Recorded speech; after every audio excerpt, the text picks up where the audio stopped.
This is Starting Point, a podcast that tracks Guyana's unprecedented growth from all vantage points. Join your hosts, Kiana Wilberg and Fariza Hanif, as they dive deep into the heart of topical issues. Welcome to this week's episode of Starting Point. I am your host, Kiana Wilberg, and I'm joined by co host, Ms. Fariza Hanif. Today, we place the spotlight on a very important family that has contributed significantly towards the development of multiple sectors in this country, the Fernandes family. And we have one of the representatives of that local empire, Mr. David Fernandes, who is the managing director of Bounty Farm Limited, the largest poultry producer in Guyana. Mr. Fernandes, welcome to our podcast. Thanks for having me on. Now, Mr. Fernandes, as I noted, your family has contributed significantly in multiple sectors. You have a strong track record of participation in agriculture, specifically rice farming and milling, poultry, as I noted, and even in shipping, just to name a few. But these are many verticals. What does it take to keep all of these different parts moving successfully and for so long? So I think that it started with my grandparents. So my dad's mom and dad, they decided to have 14 kids. Wow. So that's a start. But I think that I would consider grandfather John Fernandes Sr. the why of our company. And he was known for honesty. So one of the hallmarks of our company, we always think of it as very important and an honor to be in this group, is integrity, honesty and integrity as being the core values of our company. And so it was based on his work ethic that I'm now in the third generation of Fernandes. And those that have gone before us were giants, and we stand on the shoulders of giants. That is an interesting, and I love the fact that you brought it back to home and to heritage and those two important qualities. But even as you keep all of these verticals moving, of course, there are market forces that you have to deal with. How do you manage that as well? So we've been lucky enough to be able to navigate the bumpy waters over the years. And we kind of like stayed the course, and through thick and thin, we were resilient enough as a company to deal with the issues of the 70s and the 80s, and then obviously the opportunities of the 90s, and now the great opportunity of the 20s. And I think that because we stayed as a family and as a company, it gave us great opportunities when others thought that there was no opportunity. So I think that because of that, a lot of people looked at us as a company that has stood the test of time, and actually, because of the way we do business in only one way is being honest, that people actually reach out to us, especially now that people are looking for partners within Guyana, and so we find that we are one of the companies that people feel comfortable with working with. Yeah. Kiana mentioned the different verticals of the company, but I want us to zone in a little bit on Bounty Farm Limited. It's been in existence for nearly 50 years. So what I really wanted to know is, what are some of the major challenges did you guys overcome to attain this feat of being the largest poultry producer in Guyana? So the farm started in 1959 by my grandfather. He had a timber grant up in the Demerara River, and he used it as a subsistence farm to provide food for the workers there. He started in Wartiller Creek, which is in Kamuni Creek, and then he went to Sand Hills, Horadaya, and so on. And that is where it started. So it had a little bit of everything there. And then obviously times got hard in 1980s, 70s and 80s, and we could no longer get foreign currency to do the job. So the farm had to evolve. It became a sheep rearing farm and pigs. And then I remember clearly in 1996, Dr. Jagan was still president at the time. And he opened in October 1996 our first automated processing line. And at that time, we were just doing about 25,000 birds a week, and now we do 125,000 birds a week. So I think that he had put things in place at the time. I think Dr. Bharat Jagdi was Minister of Finance at the time, and they put incentives in place to help and to give the poultry industry an opportunity to spread its wings and become the producer of chicken locally. Obviously, we appreciated that opportunity at the time, and it does several things. We become self-reliant. We have fresher quality chicken, better quality chicken, provides employment for rural communities, provides income for rural communities as well. Because even though we talk about Bounty Farm as being the largest, there are a lot of people involved in the poultry industry, small and large.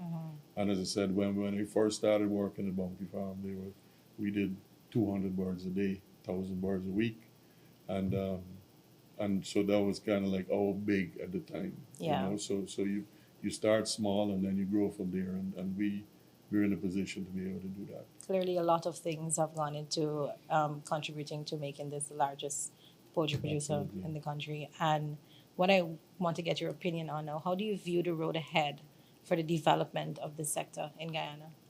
So the development of the sector, there are some critical areas still to be covered. Obviously, a few of them we already started to conquer, because like all agricultural entities, inputs, so the feed ingredients are a major cost. So whether you're doing crops, it would be fertilizer, chemicals and seed. If you're doing poultry, it would be feed, baby chicks, and whatever other nutrient additives you need to put in. So for us, we understand very clearly that covering all of these things, becoming vertically integrated, is critical to succeeding. And that's where we kind of like started years ago in working towards that process. So when we first started, we bought baby chicks, we bought feed from suppliers. Then we decided to invest in a hatchery. We bought a hatchery from one of the best producers at the time, Mr. Carsby. We then started to mix our own feed. So those things, we had our own supermarkets. We had a bus first selling with some chest type freezers that became a Bounty Meat Center and now a Bounty Supermarket. And now we have the privilege to be able to provide the chicken for most of the large restaurants, fast food chains here. And that's because, like I said, we want to be able to produce quality at a fair price to the customers of Guyana, who deserve everything that we could possibly do to make them feel happy and proud of being here. Definitely. Now, Mr. Fernandes, you spoke about the inputs, and it's at that point I want to mention the gas to energy project that's expected to have some game-changing impacts. And we've heard some of those from the president as well as the vice president. But as a major stakeholder within the agri-industry, talk to us a bit about what that will actually look like if that comes on stream and it realizes its potential. Yeah, so there are benchmarks that affect every business. So if we take the benchmarks as follows: interest rates, corporate tax, logistics costs, shipping, whether it be air, land, or sea, fuel costs, electricity costs, labor costs, input costs like fertilizers and stuff like that. And we take currently just the gas to shore project. That will obviously cut our electricity costs by half, according to government's suggested. And I think it'll probably go further after that. So that's significant. Right away, we'll have significant relief in personal houses, in terms of people's costs, in terms of commercial operations. I think it'll be an unbelievable game changer for manufacturing in Guyana. And we are considered manufacturing because to make the feed, to freeze the chicken, everything is power. Even the new pens that we use, the tunnel houses, they're all environmentally controlled using airflow on cooling pads. So it's evaporative cooling basically. So it's like air conditioning. And so therefore that will make a significant change to the cost of producing stuff. In addition, the Gas to Shore project also has opportunity producing fertilizer. And so for especially the rice industry, even if the cost of producing the ammonia fertilizer is a little higher in the beginning than others, we'll save on the freight. We'll save on the US dollars. So you'll be able to buy it. Well, currently crop farmers are lucky they get to buy fertilizers in local dollars, but we wouldn't need as a country to have to source the US dollars to buy the fertilizer to get it here. And so those things for me will change significantly. And I don't think the Guyanese population really realized what's coming to us. And things are happening rather fast. Yeah. When you say we don't realize what's coming to us, with the gas to energy project, do you see this moving us from one stage to the next? Do you see it really taking our ability to be competitive to a different degree? And if yes, what would that look like? So for one benchmark, it does. Remember, I listed multiple. So the key thing here for me, which is one that I know government is very aware of, is logistics costs. So if we think of our air costs to move ourselves out into Guyana, we're probably one of the higher costs destinations. Obviously, with more airlines coming, competition, the rates will drop. But remember, government is speaking now about a deepwater harbor, which is critical because for us to really become a net export of everything we want to export, we need to have larger vessels with bigger capacity coming to Guyana, leaving Guyana, which would really give us that edge to now become competitive. So we can be competitive in what we produce, but to get it from here to the market, we also need to cover that and become competitive there. So that's the next part of the... Absolutely. So it'll take some time, but I know for sure that the government understands these things, and they know that if we want to be successful on a global scale, that we have to cover not just the gas to shore covering electricity. We may have a refinery covering fuel costs, but we need also to cover a major one, which is logistics in and logistics out of Guyana.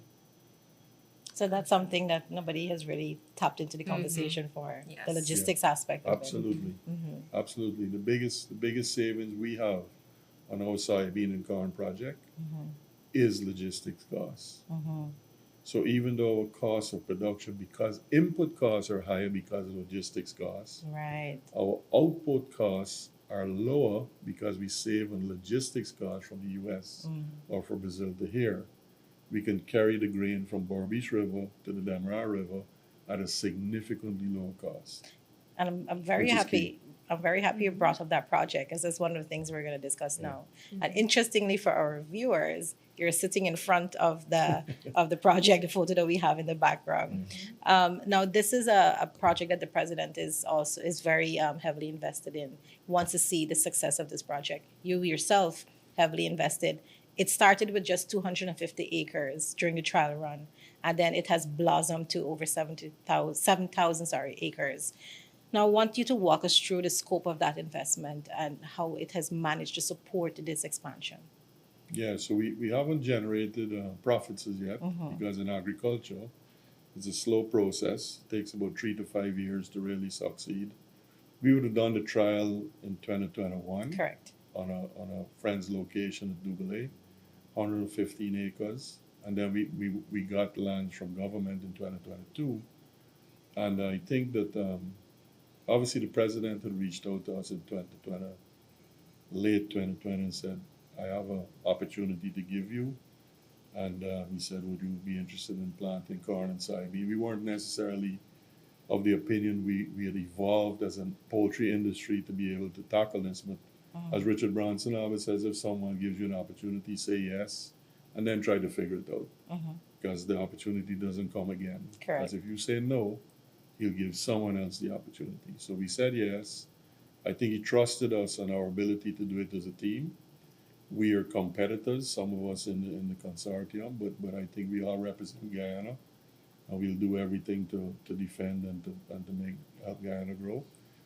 So as the lead director on this project, it's a privilege for me to be a part of it. And what happened was we basically worked on our own with our own resources in the beginning, and then we got a loan from the public bank at very favorable rates. And we just planted this year. We planted about 7,500 acres in total, which will be we've harvested some now, and we'll harvest the rest in March next year, and then we'll go on from there to a lot larger.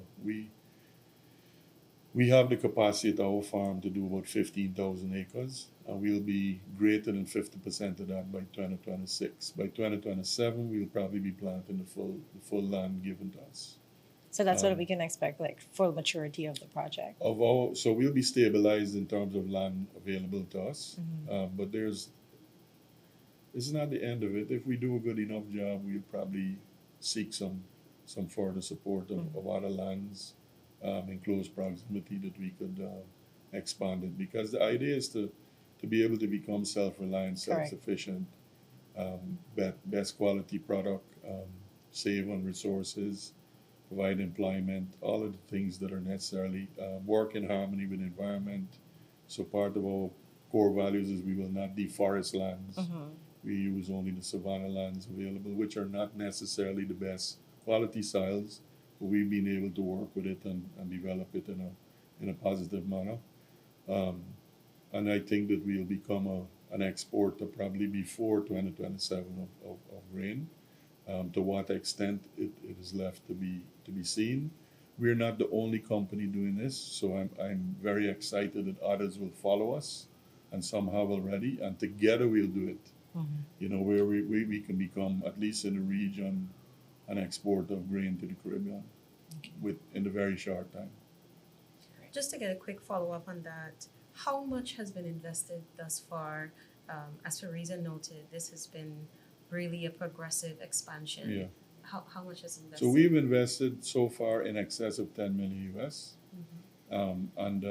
It will every time you do 2,500 acres, it costs some more capital expenditure. So we believe it will not stop. We believe that 2025 will be the first year we can see some evidence of some profit, which is important to us as well.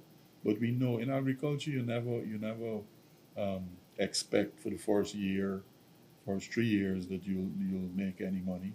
But you got to keep your head to the wheel, and if you do things right, by year 5 you should start seeing some real benefit. So we're still in year 3 from the time we got the new lands. So we're quite happy with the way we've performed. The fields have done very well. This crop we've exceeded 3.4 tons per every 2.5 acres. So that's quite interesting for us, and we think it gives us a lot of positive feeling that we could actually succeed on a larger scale. Now, the profit that you expect to make, is that from consumers in the local market, clients in the local market, or regionally? So right now, all of the feed that we produce, the grain that we produce, goes into feed. So remember, the millers are buying the grain from that farm. So that needs to make some profit, or else we'll be considered not being fair to the business we set up. But already it is cheaper than what we currently import for. But as I mentioned before, the real savings is on freight and not on costs of production. Okay. Because remember, we still have the challenge that there are some benchmarks that we still can't compete against the two large countries in the world who produce grain, which is the USA and Brazil. Obviously, government is working to change these parameters as well. They acknowledge, not just for us, but for all manufacturing, all private and personal costs.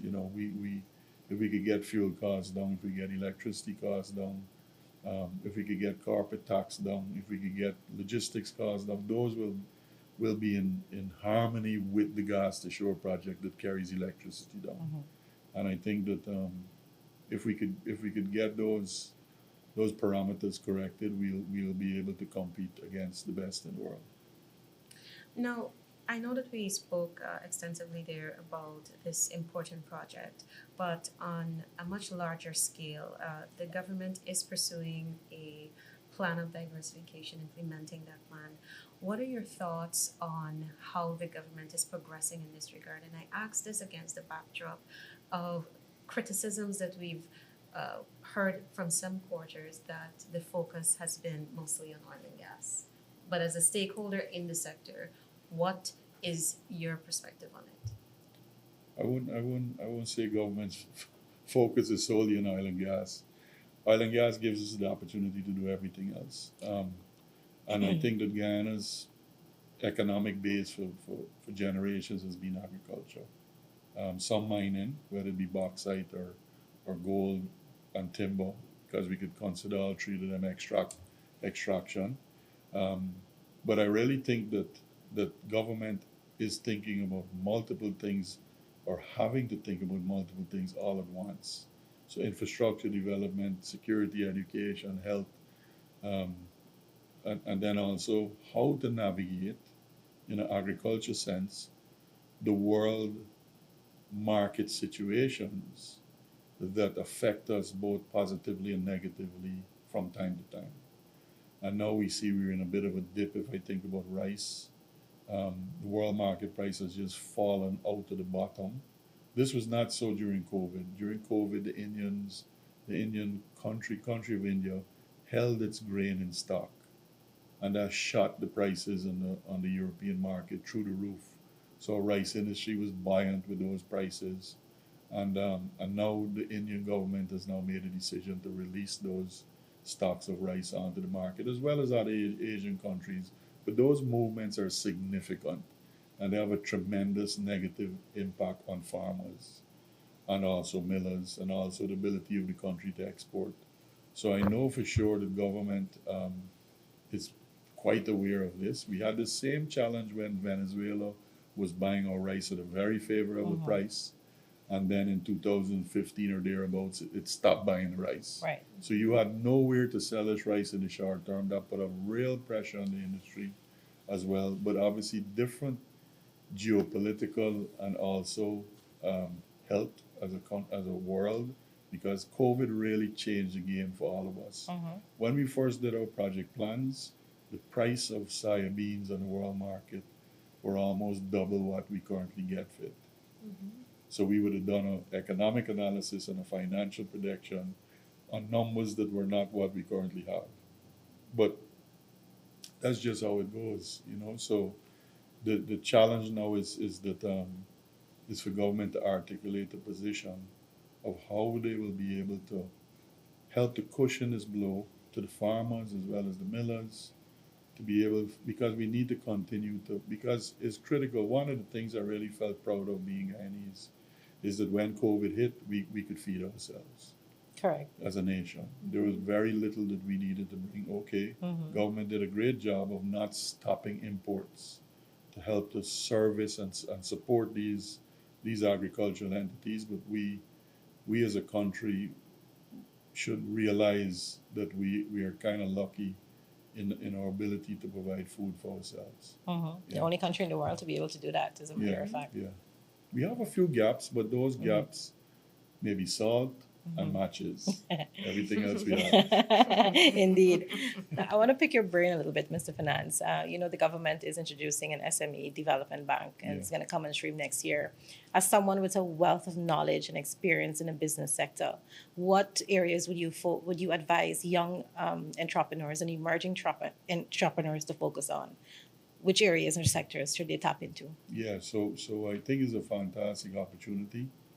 We did have other suppliers of these types of things like iPad and others, but the fact that government is speaking about a development bank for small entrepreneurs at 0% interest gives them a real chance of succeeding.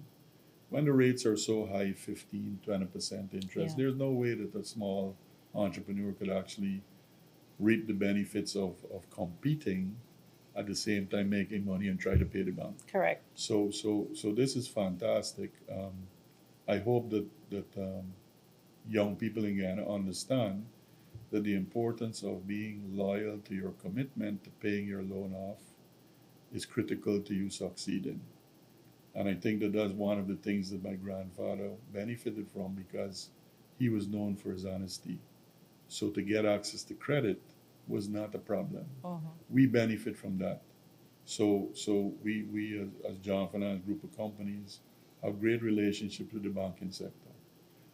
And so it's for the young entrepreneurs in Guyana to build that relationship from day one with a bank the government is going to set up where you have 0% interest. So that's a great opportunity. In terms of what I would suggest they do, think of wherever there are gaps. Look to see where there are gaps in the marketplace and fill them. I think adding value is critical because adding value, especially in non-perishable commodities, is critical because you don't have a cold chain, you don't have storage issues, and you could actually. But there's a lot of things that people could do. Your grandmama, you have a recipe of some sort that does a great sauce or a pepper sauce. Maybe there are a lot of people doing pepper sauce. But I'll just give you an example. She could be making tamarind balls or fudge or something that you had a recipe that everybody liked. Try to get the recipe and make it. That's just one. That's on a small scale, but it could become huge. Because I find that people coming together don't want what is imported. They want to eat local stuff. Correct. So the key thing is that if you look at Barn Foods started on a small scale doing these kinds of sauces and then obviously became a brand name recognized in the Caribbean and beyond. So I think that why not? Why can't you become the next Umami, the next Ricks and Sari, the next Bihari, the next Banks IH, So there are many opportunities, and I think that the next generation of Guyanese, or the ones who are now kids and teenagers, have a great opportunity at some special things in their life that we never had when I was growing up in the early 70s and 80s. Yeah. Mr. Fernandes, to close, I want to just touch lightly on the government's plan for food security and the vision that it's outlined for 2025 to 2030. As a major player in the sector, what are your thoughts on the government's progress so far on this front? And how do you feel as a stakeholder in this particular sector, given the plan and the vision that has been outlined? Yeah, so I think that is a fantastic vision. I think it's doable, especially for Guyana. For Guyana to achieve this goal of, even when we talked about 25 by reducing import costs by 25% by 2025, Guyana was one of the Caribbean countries that was the closest to achieving it. I think the 2030 goals will probably be easy for us to achieve as well as a nation. One of the challenges we face now is that because of geopolitics and other things, tariffs here, there, and everywhere, and logistics issues, not necessarily cost, but just issues, the lead times have become longer for everything. So if you want to get something, let's say for this building, it takes twice as long now. So for instance, for us, we've had to adjust our lead times for everything by about 3 to 4 months. Wow. So when we say, okay, we have a dream of developing our industry from A to B by 2027, if you don't start talking about it today, it might get there in 2027 only if you talk about it in early 2026. It might get there by the end of 2027. So these challenges that face the world, because we now struggling to try to solve that issue, where different inputs come from and how the tariff regimes around the world affect those costs. Because when you ask suppliers to give you a quote, they kind of like hesitant and they give you shorter periods of time for you to approve the quotation because they're afraid that the cost may change on them and they can't adjust it because it's a legal document. So I think that we will be And it's about us, the private sector, also working with the government to try to achieve these goals. Um, I think that the next generation of entrepreneurs need to step up to the plate as well, and to try to dream big, and to dream, and to put their muscles to the wheel as such, and actually not just talk about it, because a lot of times if you think of agriculture, I'm not too sure how much the next generation wants to be working hard in the field. Mm-hmm. They're kind of like satisfied with being, at the touch of a screen of some sort. And I really think that for us to really achieve self-reliance and self-sufficiency in agriculture, we need to have still a large percentage of the population doing this task of feeding the nation. Mm-hmm. Yeah. Mr. Fernandes, I want to thank you so much for participating in today's discussion. I'm sure that our audience has learned quite a lot, and I know I did, and Definitely. as well. So thank you so much Yeah, again. you're welcome. It's a pleasure to be with you. To our audience, thank you as well for joining us. Please follow us next week as we bring you more insights from thought leaders within our country. Thanks for watching Starting Point. Follow us on Spotify, YouTube, Facebook, Instagram, and LinkedIn for critical updates and exclusive content.